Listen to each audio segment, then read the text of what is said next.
અહીં એવી પણ વાત કરવામાં આવી છે વિરોધી પાર્ટી દ્વારા કે ભારતીય જનતા પાર્ટીમાંથી કોઈ પણ ઉમેદવાર આવે અને ચૂંટાય તો ચૂંટાઈ ગયા પછી ભ્રષ્ટાચાર કરશે, ભય ફેલાવશે અને ક્યાં મંગળ ઉપર લઈ જાહે કે ચંદ્ર ઉપર લઈ જાહે, આવી વાત એમણે કરી હતી મીડિયા સમક્ષ.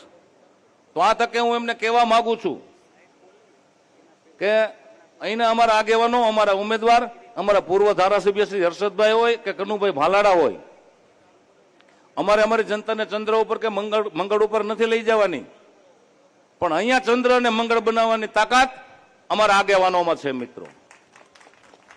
મિત્રો, વિરોધી પાર્ટીના ઉમેદવારને હું આ તકે કહેવા માંગુ છું કે તમે ચંદ્ર ઉપર અને મંગળ ઉપર લઈ જવાની વાત કરો છો, એને હું કહેવા માંગુ છું કે આ ધરતી ઉપરથી 500 દીકરીઓના વિદાય થઈ છે, જેમ જયેશભાઈ રાદડિયા કરે છે એમ. એ મંગળ જ કહેવાય અને ચંદ્ર કહેવાય. અમારી દીકરીઓને અમે અહીંથી સાસરે મોકલીએ છીએ.